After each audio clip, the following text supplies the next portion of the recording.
George, how would you describe the start of this 2022 season? I think it's not been as promising as we would have liked. Obviously, as a team with Mercedes, have won the team's championship 8 times in a row now, and obviously we've come into this season and we're a long way off the pace. But I think from my side personally, I feel like we've probably maximised the points available to us. But we are P4 in the championship, and that's not where we want to be. We want to be fighting for victories and fighting for that championship. For you personally, you're the only driver on the grid that's finished in the top 5 through the first 4 races. What's impressed you about the way that you personally have handled a car that seemingly has some issues?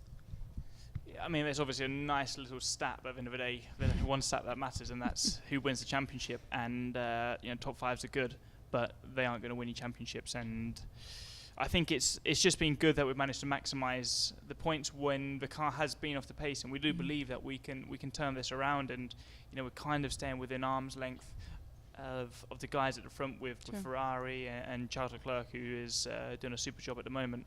And hopefully in a few races' time, when we find some more performance, we can be back in the game. I know it's a small sample size, but what do you feel like you've learned about yourself as a driver in your time with Mercedes? I think what I've learned is that you've always got to be adaptable to the situation.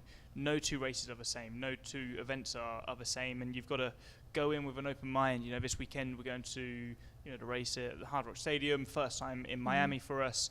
It's going to be really hot. The tyres are going to be struggling in this temperature. The engines, the drive, everybody's going to be struggling.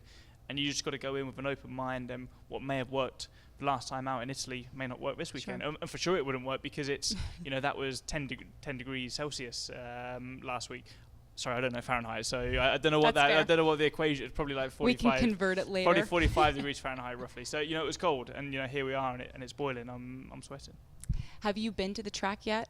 I actually haven't. I've been. I came here a little bit earlier than usual, seen a bit of a city, but I know usually before the race starts, the circuits and the whole event, it's just chaos. There's trucks everywhere, everybody prepping, getting ready. So I wanted to go in. I wanted my first impressions to be a good one. So tomorrow it'll be.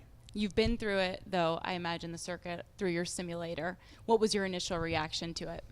Yeah, it's definitely a unique circuit. It's always difficult when you go to a new track on the simulator, because 1, you don't know how it's going to be in reality, but 2, it's often missing a lot of the buildings. So it's kind of like, not like you're driving around in an open space, but when you get to the track and you've got all of the buildings there and everything's painted, it changes your perception totally. So that's one of the strange things what I felt on the simulator compared to what I think it would be in reality. But the track was cool. It was unique. A lot of high-speed corners, a lot of very low-speed corners. I think it'd be cool for the fans. So there's some long straights, so maybe good for overtaking. But to be honest, I don't really care as long as we're quick, and that's what we're aiming to do. Fair enough. Is there one portion of the track that you're really focused on trying to get a handle of once you go through practice on Friday? I think understanding what's going to give you the lap time. I think when you get to this really tight, slow-speed corners, just because you're there for longer because you're going so slow, there's a lot of lap time to be won and lost. So you may put some focus on some of the high-speed sections, which it feels nice and pleasant to drive, but it doesn't offer a lot of lap time on the scheme of things. But when you get to those very slow corners, you can win and lose a lot. So I think that's probably going to be the toughest section to get right. I think it's like turn 11 or something to turn 16. It's really, really tight and going to be tricky for us all. So that's where we're going to win or lose. We're hearing some upgrades are here for this weekend. What can you tell us about those upgrades and what excites you? I can't tell you a lot because it's also a bit of an unknown for us. We've got an indication of what we believe will work on the car and put us in a slightly better direction, but we need to test it on track to see if it works as we expect. And even then, it's not going to offer a huge amount of performance, but it will lead us in a direction that hopefully further down the line will offer more performance. So I think as a team, we're the third quickest team behind Ferrari and Red Bull. We've got to make sure we don't let any of the teams behind us sneak in front of us. We had a McLaren last week ahead. But for the rest, we've generally been the next best team, and we've just got to continue that form. How would you describe Toto's leadership throughout the last couple of months? Yeah, it's exceptional. I think everybody knows what a leader Toto is, and it's inspiring to see how he works and how he motivates every single member of this team, and how he is digging deep, which filters down to the rest of the team. And what's been impressive for me to see is how involved he is on the technical side of things. You know, he's in all of the technical meetings. He's really pushing the technical side of the team, and he's involved in all of it. You know, he's a true racer. He's a fighter. He's here to win. You know, it's been such a journey for that team for so long, but now it's almost, you know, that's history. He says, you know, we're looking forward. We are in the here and now, and we need to, you know, fight back to show everybody what Mercedes is capable of.